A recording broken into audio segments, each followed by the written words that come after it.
எல்லா சூழ்நிலைகள், தடைகள் எல்லாவற்றையும் உடைத்து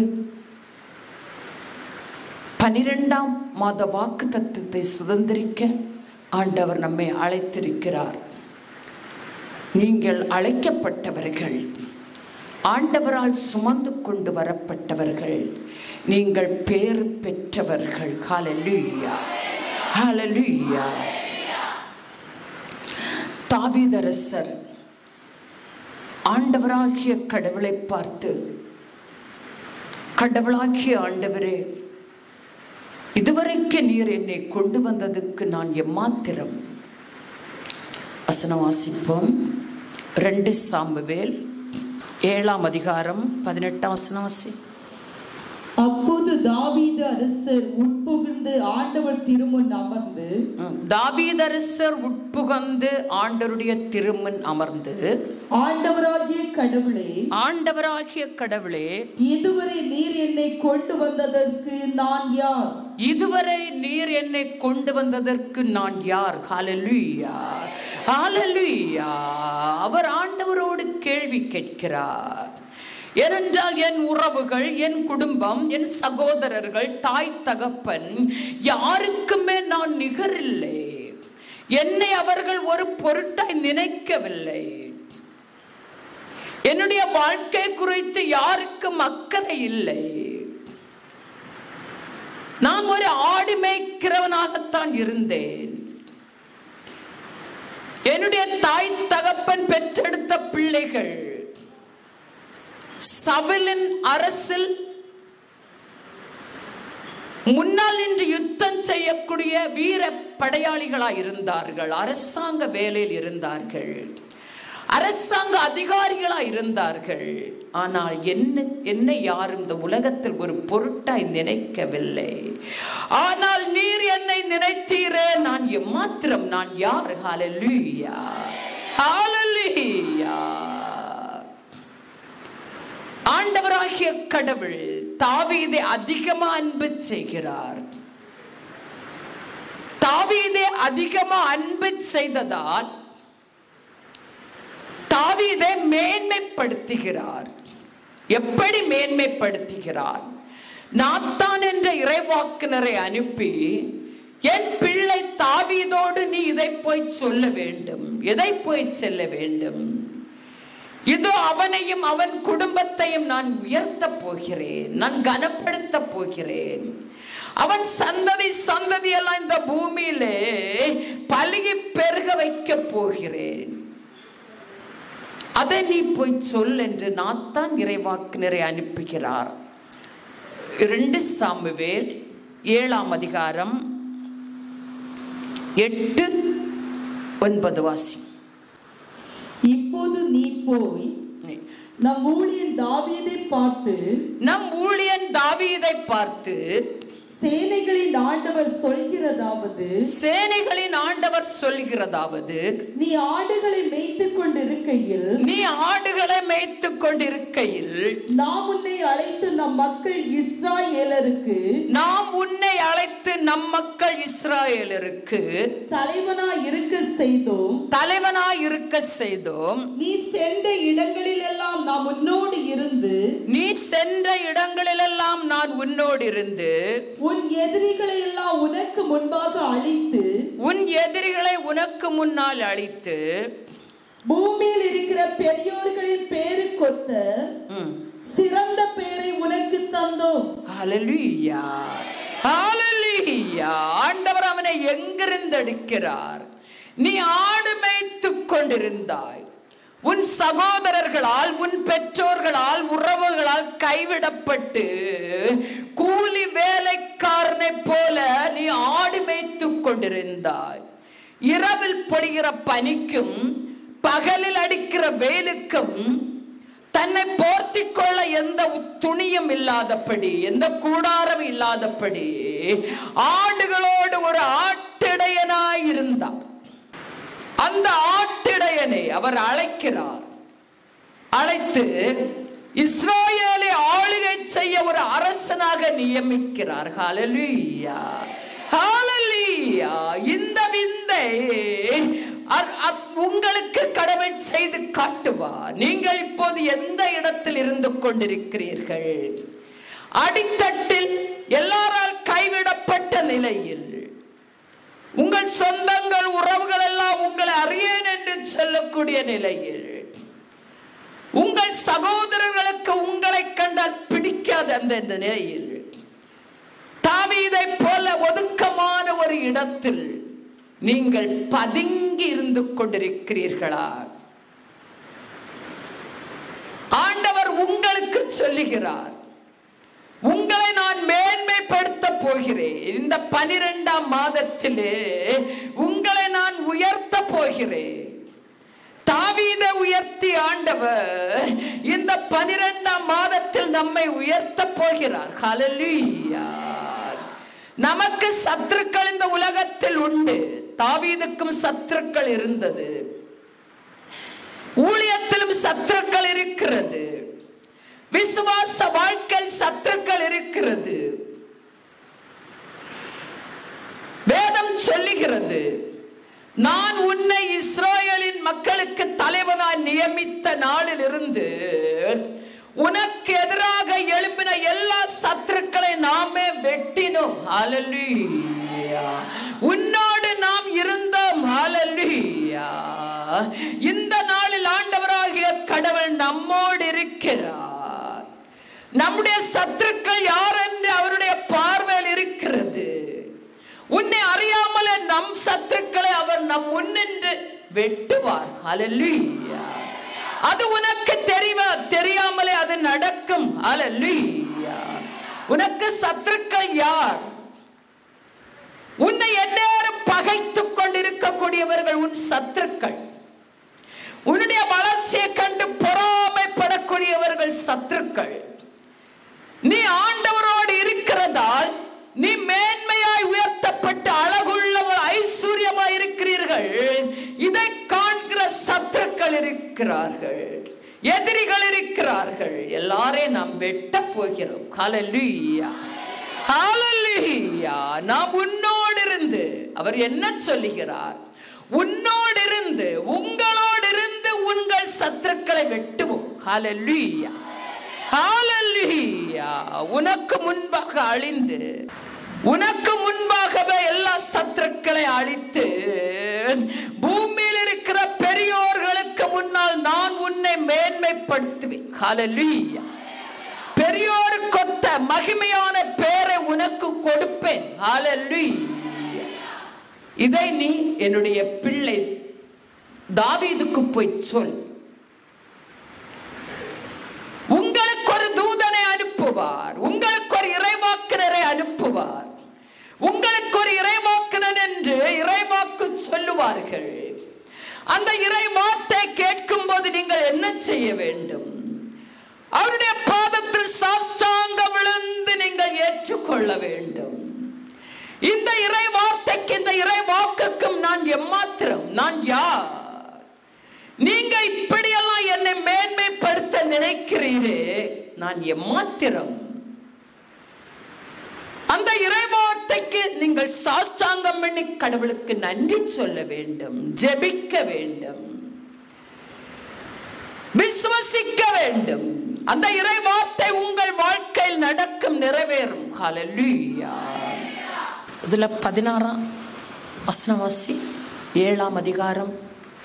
உன் வீடோ பிரமாணிக்கமாயிருக்கும். இன்னும் அவர் சொல்லுகிறார், உன் வீடு பிரமாணிக்கமாயிருக்கும், உன் வீடு மகிமையாயிருக்கும், உன் வீடு சமாதானமாயிருக்கும், உன்னுடைய வீடு, உன் குடும்பம் மகிமையாயிருப்பார்கள். சத்துருக்களை வெட்டுகிறது மட்டுமல்ல, பேரை கனப்படுத்துகிறது மட்டுமல்ல, அவருடைய வீடு, அவருடைய சந்ததி பிள்ளைகள் எல்லாருமே பிரமாணிக்க உள்ளவர்களாய் இருப்பார்கள், ஐஸ்வர்யவான்களாய் இருப்பார்கள், உலகத்துக்கு முன்னால் மேன்மை உள்ளவர்களாய் இருப்பார்கள். அசி, உன் அரசோ என்றென்றும் உனக்கு முன்பாக இருக்கும். உன் அரசு என்றென்று உனக்கு முன்பாக இருக்கும். உன் அரியணை என்றும் நிலை பெற்றிருக்கும். உன் அரியணை என்னாலும் என்றுமே நிலை பெற்றிருக்கும் என்கிறார் என்று சொல்ல சொன்னார். என்கிறார் என்று சொல்ல சொன்னார். ஹல்லேலூயா, ஹல்லேலூயா. இது யார் பேசுகிறார்? இறைவாக்கினர் வந்து பேசுகிறார் தாவீது அரசனோடு. உங்களுக்கு, நமக்கு, நம் எல்லாருக்கும் சபைக்கு ஆண்டவர் ஒரு இறைவாக்கினரை வைத்திருக்கிறார். அவர் இறைவாக்கு உரைக்கும் போது, நாம் ஒவ்வொருவரை ஏற்றுக்கொள்ளும் போது அது நம் வாழ்க்கையில் நடக்கும். அந்த இறைவார்த்தை பிரமாணிக்கம் உள்ளதா இருக்கிறது, மகிமையா இருக்கிறது, அது மேன்மையா இருக்கிறது. இது உலகத்துக்குரியவனுக்கு அல்ல, ஆண்டவருடைய பிள்ளைக்கு ஆண்டவர் பேசுகிறார். ஹல்லேலூயா, ஹல்லேலூயா. உன் அரியணை என்றென்றும் நிலைத்திருக்கும். உன்னுடைய பேர், உன்னுடைய குடும்ப கோத்திரங்கள் என்னாலுமே இந்த பூமியில் செழிப்பாய் நிலைத்திருப்பார்கள். ஹல்லேலூயா. ஏனென்றால் அவர்களுக்கு, உங்களுக்கு எதிராக எழும்புகிற சத்துருக்கள் உங்கள் முன்னால் எழும்பாதபடி உங்களுக்காக கடவுளை யுத்தம் செய்வார். ஹல்லேலூயா. நீங்களும், உங்கள் வீட்டார், உங்கள் பிள்ளைகள், சந்ததி எல்லாருமே மேன்மைப்படுத்தப்படுவீர்கள். ஹல்லேலூயா, ஹல்லேலூயா. நீங்கள் உயர்த்தப்படுவீர்கள். ஹல்லேலூயா. இறைவாக்கினர் இறைவாக்கை சொல்லும் போது ஒவ்வொரு மாதம் இறைவாக்கு சொல்லப்படுகிறது. என்னுடைய வாழ்க்கையில் எங்க நடந்தது? ஒரு இறைவாக்கும் ஒவ்வொரு மாதம் கூட நடக்கவில்லை என்று நீங்கள் உங்கள் இதயங்களில் சொல்லிக் கொள்ளலாம். ஏன் நடக்கவில்லை? உங்களில் விசுவாச குறைவினால். உங்களுக்கு விசுவாசம் இல்லை, இறை வார்த்தைக்கு விசுவாசம் இல்லை. தாவீது இருந்த இறை வார்த்தை எல்லாம் கேட்ட போது அவர் என்ன செய்கிறார்? கடவுளாகிய ஆண்டவருடைய பாதத்தில் போய் விழுந்து ஜெபிக்கிறார். ஜெபித்து அவர் சொல்லுகிறார், இதோ இந்த வார்த்தைக்கெல்லாம் இந்த அடியான் எம்மாத்திரம். ஹல்லேலூயா, ஹல்லேலூயா. இதுவரை, இந்த நாள் வரை, இப்போது வரை நீர் என்னை நடத்தி கொண்டு வந்தீரே, இதற்கு நான் எம்மாத்திரம். ஹல்லேலூயா. தன்னை தாழ்த்தி கொள்கிறார். அவனுடைய அரசு பதவி அல்ல இந்த உயர்வை கொடுத்து, கடவுள் கொடுத்த உயர்வு, கடவுள் கொடுத்த மேன்மை, கடவுள் கொடுத்த அபிஷேகம், அபிஷேகத்தின் வல்லமை அந்த மனிதனுடைய வாழ்க்கை உயர்த்தியது. நீங்கள் ஆண்டவராகிய இயேசு கிறிஸ்துவுடைய வல்லமை பெற்றுக் கொண்டீர்கள். அபிஷேகத்தில் நிரம்பிக் கொண்டிருக்கிறீர்கள். அந்த அபிஷேகம், அந்த வல்லமை உங்களை உயர்த்தும். ஹல்லேலூயா. உங்களை மேன்மைப்படுத்தும். ஹல்லேலூயா. உங்களுக்கு முன்னால் எழும்புகிற சத்துருக்களை வெட்டும் அந்த அபிஷேகம். ஹல்லேலூயா. தாவீது அபிஷேகத்தை பெற்றுக்கொண்ட நேரத்தில் இஸ்ராயேலுக்கு எதிராக குரல் கொடுத்த கோலியாத்தை என்ன செய்தார்? ஒரு சிறு கல்லினால் நசுக்கி விட்டார். ஹல்லேலூயா. உங்களுக்கு முன்னால் எழும்பி நிற்கிற ஊழியத்துக்கும், ஊழிய பாதைக்கும், விசுவாசிகளுக்கும், விசுவாச வாழ்க்கைக்கு எதிராக எழும்பி இருக்கிற சத்துருக்களை நாம் வெட்ட போகிறோம். ஹல்லேலூயா. அப்போது நாம் என்ன சொல்லுவோம்? ஆண்டவராகிய கடவுளே, இதுவரை நீர் என்னை நடத்தியதற்கு நான் எம்மாத்திரம். ஹல்லேலூயா. நமக்கு உயர்வு வரும்போது நம் குடும்பங்கள் நம்மை தேடி வருவார்கள்.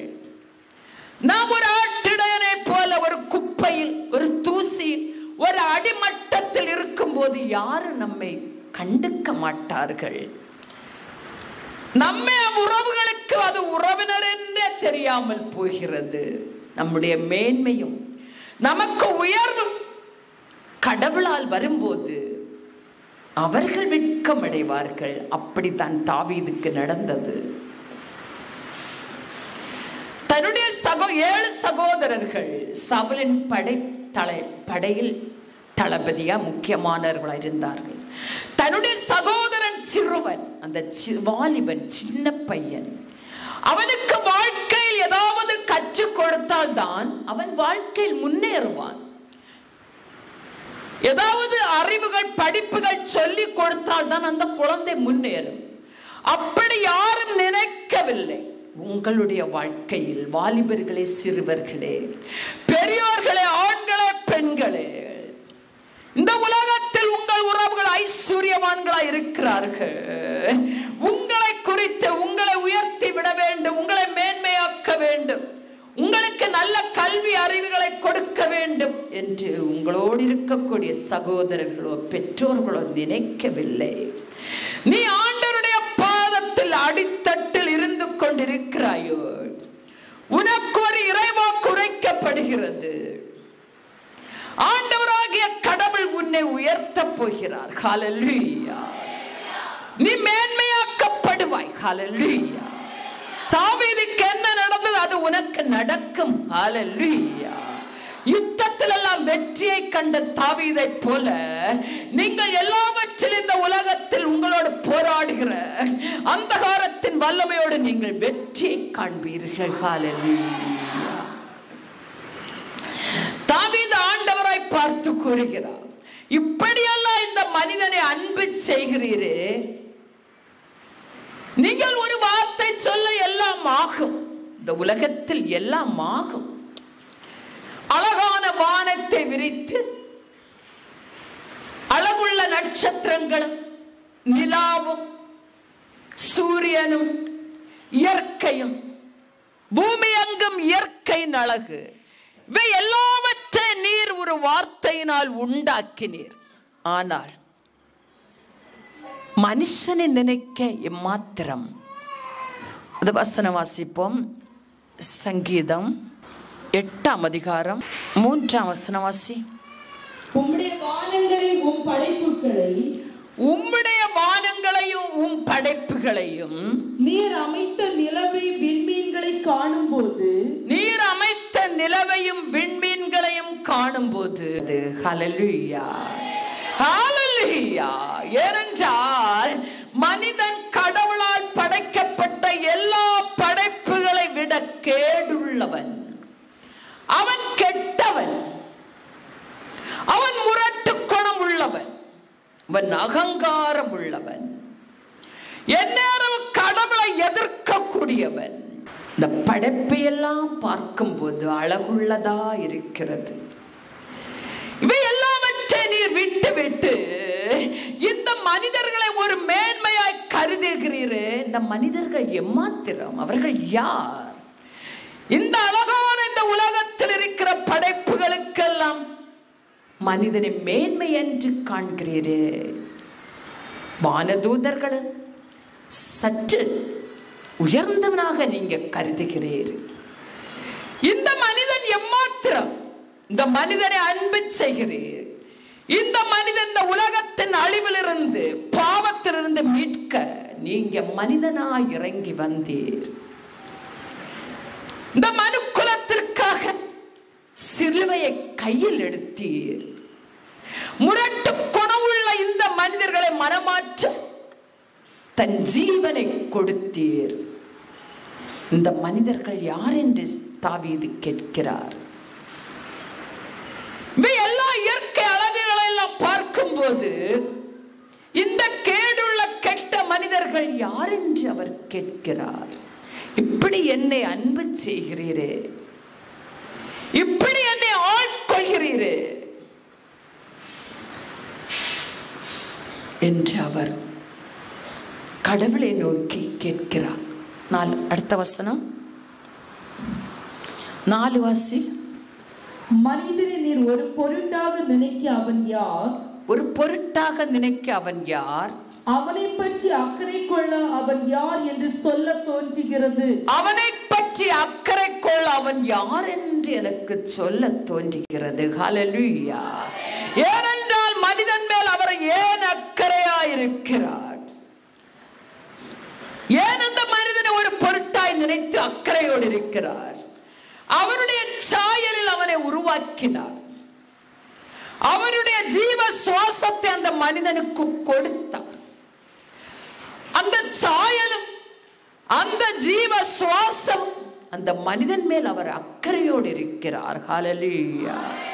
அந்த மனிதன் மேல் ஆண்டவராகிய கடவுள் அக்கறை அக்கறையா இருக்கிறார். ஹல்லேலூயா. அந்த மனிதனை அழிக்க அவர் விரும்பவில்லை. ஹல்லேலூயா. நம்ம ஒரு சில நேரங்கள் சொல்லிக் கொள்வோம், புலம்புவோம், நான் ஆண்டவரோடு இருக்கிறேன், நான் ஆண்டவருக்கு ஊழியம் செய்கிறேன், நான் ஆண்டவருக்கு தசமபாகம் கொடுக்கிறேன், காணிக்கை கொடுக்கிறேன், என்னுடைய காரியத்தில் ஏன் அவர் அக்கறை இல்லாமல் இருக்கிறார்? நான் இப்படியெல்லாம் நெருக்கப்படுகிறேனே, இப்படியெல்லாம் பிறர் கண்ணுக்கு நான் நிந்திக்கப்படுகிறேனே, இவருக்கு அக்கறை இல்லையா? இவர் கண் காணவில்லையா? காது கேட்கவில்லையா?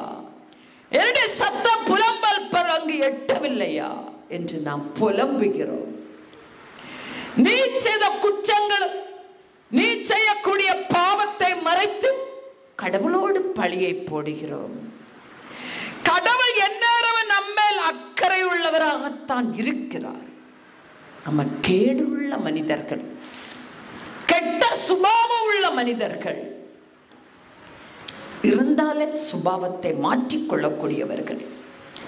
சம்பத்து ஐஸ்வர்யங்களும் ஆண்டவராகிய கடவுளால் மேன்மை உயர்வும் வரும்போது கடவுளை எதிர்க்கக்கூடியவர்கள். ஒரு சில விண்ணப்பங்களுக்கு அக்கறையே இல்லாமல் இருப்பார். கெட்டவர்கள் யார் என்று அவருக்கு தெரியும். நீ கேள்வி கேட்க தேவையில்லை. உன்னை நீ சுத்திகரித்துக் கொள்ள வேண்டும். நான் ஆண்டவரோடு எப்படி இருக்கிறேன் என்று நீ உன்னை ஆராய்ந்து பார்க்க வேண்டும். நீங்கள் சொல்லிக் கொள்ளலாம், தாவீதை இப்படியெல்லாம் உயர்த்துகிறாரு, தாவீது நல்லவரா? தாவீது பலகீனத்தினால் பாவத்தை செய்தவர் தான், அவர் குற்றம் செய்தவர் தான். தான் செய்த பாவத்தை உணர்ந்து அந்த நொடியிலே அவர் விழுந்து விடுவார் அவருடைய பாதத்தில். ஆண்டவரோடு ஒப்புரவாகுவார். அதே பாவத்தை திருப்பி செய்ய மாட்டார். ஏனென்றால் ஆண்டவராகிய கடவுள் அவர் மேல் அக்கறையாயிருக்கிறார். தாவீதை நடத்தி கொண்டே இருக்கிறார். இப்படியெல்லாம் என்னை ஆசீர்வதித்து மேன்மையாய் உயர்த்தி நடத்த, என் சத்துருக்கள் எனக்கு எதிராக எழும்பும் போது அவர்களோடு யுத்தம் பண்ணி எனக்கு ஜெயத்தை கொடுக்கிற என் ஆண்டவராகிய கடவுளுக்கு முன்னால் நான் எம்மாத்திரம். ஹல்லேலூயா, ஹல்லேலூயா. ஒரு சில பாவங்களை அவர் செய்யும் போது அவர் சொல்லுகிறார், நான் இறந்து போனவனை போல் ஆனேன். சங்கீதம் 30ஆம் அதிகாரம் அதுல 12ஆம் வசனம் வாசி. இறந்து போனவன் போல் பிறர் கண்ணுக்கு மறைவானேன். இறந்து போனவனை போல் பிறர் கண்ணுக்கு நான் மறைவானேன். உடைந்து போன மட்கலத்தை போலானேன். உடைந்து போன மட்கலத்தை போலானேன். ஹல்லேலூயா, ஹல்லேலூயா. தன்னை தாழ்த்திக் கொள்கிறார். அரசன், இஸ்ராயேலை ஆளுகை செய்யக்கூடிய அரசன் பாவம் செய்யும் போது தன்னை தாழ்த்திக் கொள்கிறார். பெருமைப்படும் போது அவருக்கு தண்டனைகள் வரும்போது தன்னை தாழ்த்திக் கொள்கிறார். தாவீது நல்லவர் அல்ல, பாவம் செய்தவர் தான். மனுஷன் பலகீனத்தினால் பாவம் செய்தவர் தான். பாவம் செய்தார், பெருமையும் அடைந்தார். பெருமை அடையும் போது தண்டிக்கப்படுகிறார். பாவம் செய்த போதும் தண்டிக்கப்படுகிறார். தண்டிக்கப்படும் போது அவர் தன்னை தாழ்த்திக் கொள்கிறார், கடவுளோடு ஒப்புரவாக்கிக் கொள்கிறார். இதை நாம் செய்ய வேண்டும். நம்ம இந்த உலகத்தில் வாழும் காலமெல்லாம் பாவம் நம்மை பிடிக்கும், பெருமை நம்மை தேடி வரும். உயர்வுகள் வரும்போது, மேன்மைகள் வரும்போது, பட்டம் பதவிகள் வரும்போது, பிள்ளைகளுடைய உயர்வுகள் வரும்போது நமக்கு தாய்மார்கள் பெற்றோர்களுக்கு பெருமை வரும். எல்லாருக்கும் பெருமை வரும். அந்த பெருமை எப்படிப்பட்டதா இருக்கிறது? உன் சம்பத்து, உன் ஐஸ்வர்யத்தை, உன் வாழ்நாட்களை அழிக்கக்கூடியதா இருக்கிறது. உன்னை பாதாளத்துக்கு கொண்டு செல்லக்கூடியதா இருக்கிறது. அதிலிருந்து நீ விடுபட உன்னை தாழ்த்தி கொள்ள வேண்டும். நான் இறந்து போனவனைப் போல் ஆனேன். பிறர் கண்ணுக்கு நான் மறைந்திருக்கிறேன். நான் உடைந்து சிதைந்து போன மட்கலத்துக்கு சமமாயிருக்கிறேன். என்மேல் இறங்கும். கடவுளோடு இரக்கத்தை பெற்றுக்கொள்ளுங்கள். இஸ்ராயேல் ஜனங்கள் முரட்டு குணம் உள்ளவர்களாய் இருந்தார்கள். எகிப்தில் பார்வோனுக்கு அடிமையாய் விட்டு கொடுக்கிறார். 430 ஆண்டுகள் கழிகிறது. அடிமைத்தன வாழ்க்கை. காப்பாற்ற யாரும் இல்லை. கடவுளை தேடவில்லை. வேதனை பெருகிக் கொண்டிருந்த நேரத்தில் இஸ்ராயேலின் கடவுளை கூவி அழைத்தார்கள். ஆண்டவர் சத்தத்தை கேட்கிறார். இஸ்ராயேல் ஜனங்களை மீட்டுக் கொண்டு வர ஆடு மேய்த்துக் கொண்டிருந்த, தரைமட்டத்தில் வாழ்ந்து கொண்டிருந்த, மாமனாருக்கு அடிமை வேலை செய்து கொண்டிருந்த மோயிசனை அழைக்கிறார். என்னுடைய ஜனங்கள் உபத்திரவத்துக்குள் இருக்கிறார்கள். இந்த ஜனங்களை இந்த உபத்திரவத்துக்குள் தள்ள நான் விரும்பவில்லை. இவருடைய சத்தம் பரலோகத்தில் வந்து விட்டது. என்னுடைய பிள்ளைகளை நீ மேய்க்க வேண்டும். ஆடுகளை மேய்த்தது போதும், இதை விட்டுவிடு. என்னுடைய பிள்ளைகளை நீ மேய்க்க வேண்டும். வசனம் வாசிப்போம். யாத்திரையாகமம் 2ஆம் அதிகாரம் 24, 25 வாசி. கடவுள் அவர்களுடைய புலம்பலை கேட்டு தாம் ஆபிரகாம், ஈசாக், யாக்கோபு என்பவர்களுடன் செய்திருந்த உடன்படிக்கையை நினைவு கூர்ந்தார். பின் ஆண்டவர் இஸ்ராயேல் மக்களை கண்ணோக்கினார். இஸ்ராயேல் மக்களை கண்ணோக்கினார். அவர்கள் நிலையும் அவர் அறிந்திருந்தார். அவர்கள் நிலையும் அவர் அறிந்திருந்தார். ஹல்லேலூயா, ஹல்லேலூயா. அவர் உடன்படிக்கைகளை நினைவு கூறுகிறார். உங்களோடு பேசிய உடன்படிக்கையை கடவுள் நினைவு கூறுகிறார். நீங்கள் யாருக்கு அடிமையா இருக்கிறீர்கள்? நீங்கள் உலக மனிதர்களுக்கு அடிமைகளா இருக்கிறீர்களா? இல்லை பிசாசுக்கு அடிமையா இருக்கிறீர்களா? இல்லை உங்களுக்கு இருக்கிற ஐஸ்வர்யங்கள், சம்பத்துக்கெல்லாம் நீங்கள் அடிமைப்பட்டிருக்கிறீர்களா? அந்த அடிமைத்தனத்திலிருந்து விடுபடுங்கள். உலகத்தின் அடிமைத்தனம் உங்களுக்கு சமாதானத்தை தருவதில்லை, உங்களுக்கு வாழ்வை தருவதில்லை. நீங்கள் உலகத்தின் ஐஸ்வர்யங்களுக்கு அடிமைப்பட்டு போகாதீர்கள். உலகத்தின் ஆசீர்வாதத்துக்கு அடிமைப்பட்டு போகும்போது நம்மில் இருக்கிற சமாதானம் நம்மை விட்டு போகும், மகிழ்ச்சி நம்மை விட்டு போகும். நீ ஆண்டவருக்கு அடிமையாய் இருக்க வேண்டும். இஸ்ராயேல் ஜனங்கள் எல்லா நிலையிலும் உபத்திரவத்தில் வேதனைப்பட்டு கடவுளை நினைத்து பார்த்தார்கள். கடவுளுக்கு நாங்கள் அடிமையாகிறோம் என்ற நிலையில் வந்தார்கள். அப்போதுதான் அந்த சத்தத்தை கடவுள் கேட்கிறார். அவர்களோடு, அவர்கள் முன்னோர்களோடு ஆபிரகாம், ஈசாக், யாக்கோபோடு பேசிய உடன்படிக்கையை நினைவு கூறுகிறார். யாத்திரையாகமம் 3ஆம் அதிகாரம் வாசி. அதுல 11ஆம் வசனம் வாசி. மோயிசனோ கடவுளை நோக்கி பார்வோனிடம் போகவும் இஸ்ராயேல் மக்களை எகிப்தினின்று அழைத்து வரவும் நான் எம்மாத்திரம் என்றான். ஹல்லேலூயா, ஹல்லேலூயா. இந்த பார்வோன் அரசனிடம் போகவும் இஸ்ராயேல் மக்களை எகிப்திலிருந்து கொண்டு வரவும் நான் யார்? நான் எம்மாத்திரம்? எனக்கு என்ன இருக்கிறது? எனக்கு இந்த உலகத்தில் என்ன பதவி இருக்கிறது? நான் யார்? நான் ஆடு மேய்க்கிறவன், நான் கூலி வேலைக்காரன். ஒருவேளை உணவுக்காக என் மாமனாருக்கு நான் அடிமை வேலை செய்யக்கூடியவன். அடித்தட்டில் நின்று கொண்டு பேசுகிறார் ஆண்டவராகிய கடவுள். அடுத்த பாயிண்ட வாசி. அவர் நாமே உன்னோடு இருப்போம். நான் எம்மாத்திரம் என்று கேட்ட போது நாம் உன்னோடு இருப்போம். ஹல்லேலூயா, ஹல்லேலூயா. உன்னை கடவுள் அழைக்கிறார் என்றால் ஒரு சபையை நடத்த, உன்னை ஊழியம் செய்ய அழைக்கிறார் என்றால் அவர் உன்னை விட்டு விடுவதில்லை. எல்லா உபத்திரவத்திலும் உன்னோடு இருப்பார். எனக்கு தகுதி இல்லை, இந்த வேலை செய்ய எனக்கு தகுதி இல்லை, இந்த இஸ்ராயேல் ஜனங்கள் முரட்டு குணம் உள்ளவர்கள், இவர்களை நடத்தி செல்ல எனக்கு தகுதி இல்லை, நான் உன்னோடு இருப்பேன். இந்த பெரிய பொறுப்பை நான் எடுக்க நான் எம்மாத்திரம், நான் யார்?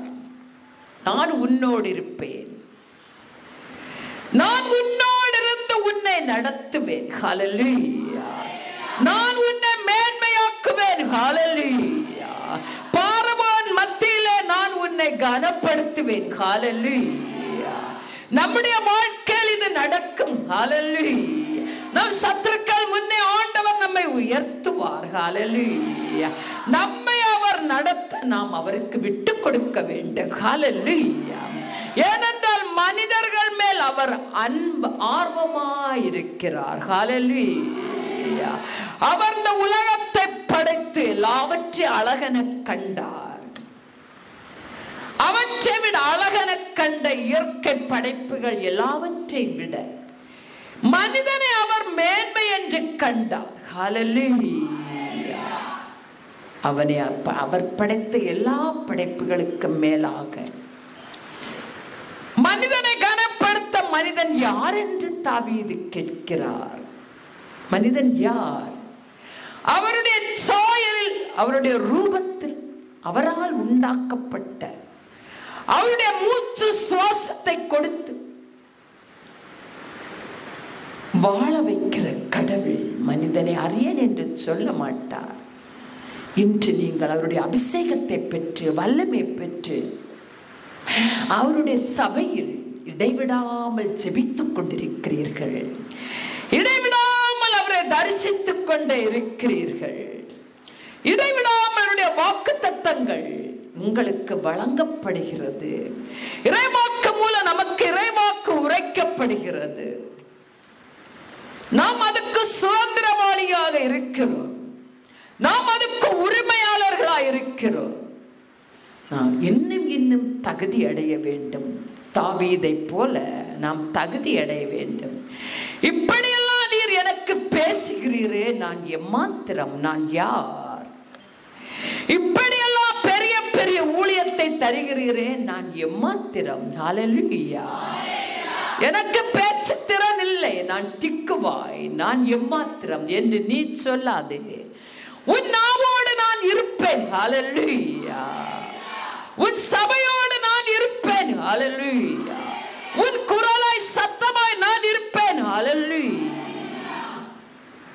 இப்படியெல்லாம் நீர் சொல்லுகிறீரே, நான் யார் என்று கடவுளோடு நாம் கேள்வி கேட்கிறோம்.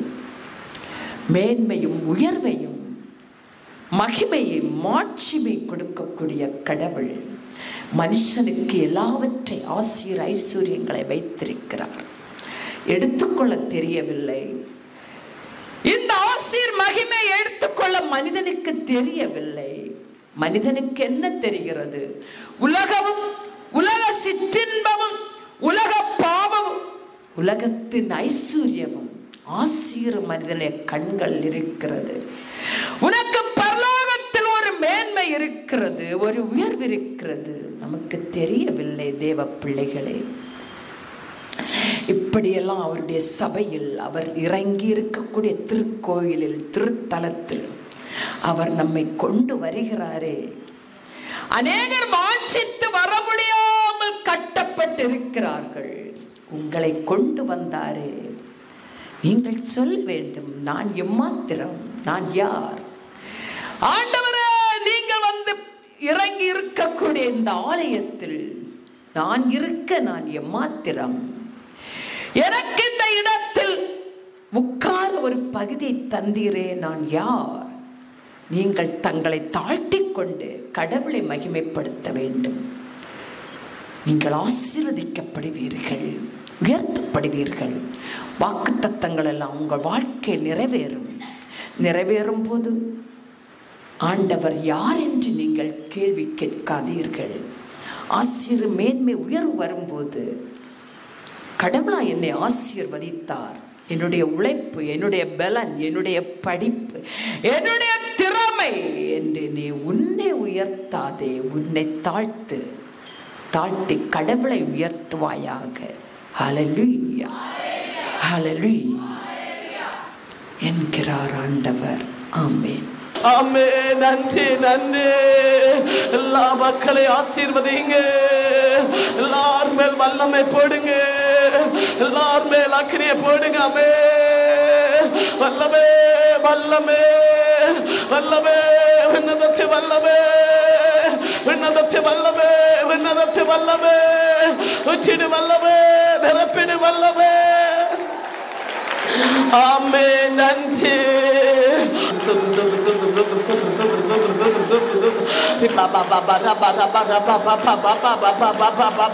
ஆண்டவர் செலாட்டுகிறார். ஆமே. எல்லாரும் வல்லமே பெற்றுக் கொள்ளுங்க.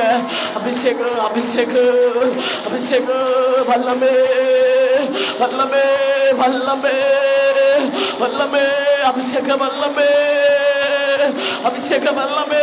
Glory to God. எல்லா மக்கள் மீது வல்லமை பாய்வதாக, வல்லமை பாய்வதாக, பாய்வதாக.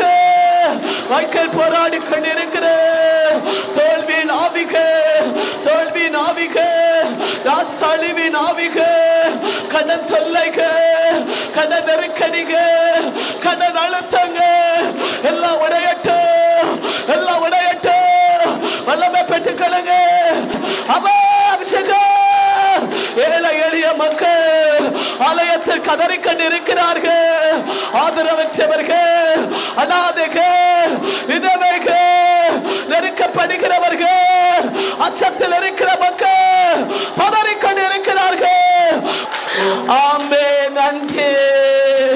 இஸ்ராயேல் மக்களுடைய உபத்திரத்தை, வேதனையை, அடிமைத்தனத்தை, கண்ணீரை ஆண்டவர் கண்டா, ஆண்டவர் கண்டா. ஆமே, ஆமே.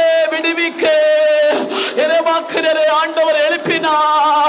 இன்று உன்னுடைய கண்ணீர்கள், உன்னுடைய அடிமைத்தனங்கள், பதறி போகிற நிலைகள், உன்னை சித்திருக்கிற போராட்டங்கள், மந்திரவாதங்களை அறுத்து விடும்படியாக இந்த நாளே ஆலயத்தை இறைவாக்குனரே உனக்கு ஆண்டவர் எடுத்து பயன்படுத்துகிறேன்.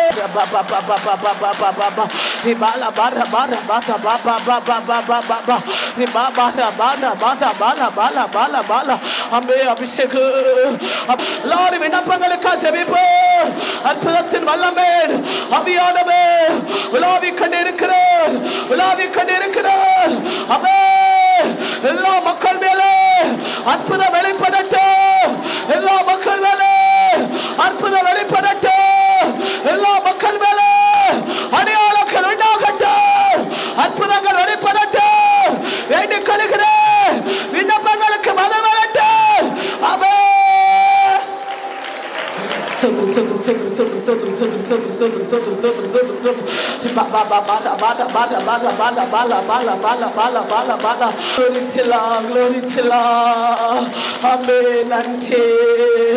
அப்பாவுக்கு நன்றி, ஆசீர்வதிக்கிறேன் நன்றி. ஆமே. நீங்க சொன்னதை செய்து முடிப்பதற்காக நன்றி. நீங்கள் எங்களை நடத்து. ஆமே. ஒவ்வொரு மாதமும் எங்களுக்கு வாக்குத்தத்தம் சொல்ல நாங்கள் ஏமாத்திரோம், நாங்கள் பாவிகள், நாங்கள் துரோகிகள், வெற்றி இல்லாதவர்கள், உம்மை முறுமுறுக்கிறவர்கள், மக்களால பாவம் செய்கிறவர்கள் ஏமாத்திரோம்.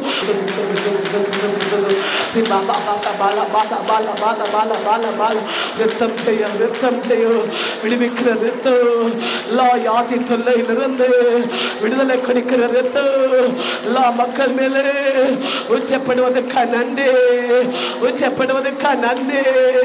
எல்லா பிரிவினை நாவிகளே எரித்து விடுவதற்காக நன்றி.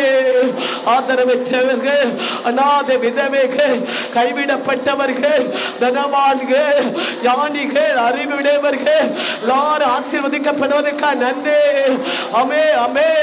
ஊழிய மக்களை ஆசீர்வதிக்கிறேன், எல்லா மக்களை ஆசீர்வதிக்கிறேன், திரளான ஆசீர்வை கொடுக்கிறேன். இந்த 3 நாளாகவே நீங்க எங்களை ஆசீர்வதித்துக் கொண்டே இருக்கிறேன். எங்களோடு இருக்கிறேன், எங்களோடு இருக்கிறேன். இங்க மகிமை எங்களோடு இருக்கிறது. அவே அவே அவே. சொல்லு சொல்லு சொல்லு சொல்லு. நன்றி ஆண்டவரே, நன்றி. ஆசீர்வதிக்கிறேன், நன்றி. நீங்கள் எங்களை நடத்துவதற்காய் நன்றி. இந்த மாதம் எங்களுக்கெல்லாம் வெற்றியாகவோ மகிமையாகவோ நன்றியாகவோ வெளிப்படுவதற்காய் நன்றி ஆண்டவரே. ஆமே. இம்மட்டு நீங்கள் நடத்தி வந்த இங்க கிருபைக்காக, இங்க வாக்கு தத்தங்களுக்காக, ஆமே, நம்முடைய வழிபாடுகளுக்காக, ஆலயத்துக்காய் நன்றி ஆண்டவரே, நன்றி. ஆமே, நன்றி ஆண்டவருக்கு நன்றி. தொடக்கம் முதல் முடிவரை நீங்க நடத்தினே நன்றியோடு செபிக்கிறேன். ஆண்டவராகிய கிறிஸ்துவின் நாமத்தில் செபிக்கிறேன், ஜெபம் கேட்கிறேன் நல்ல பிதாவே.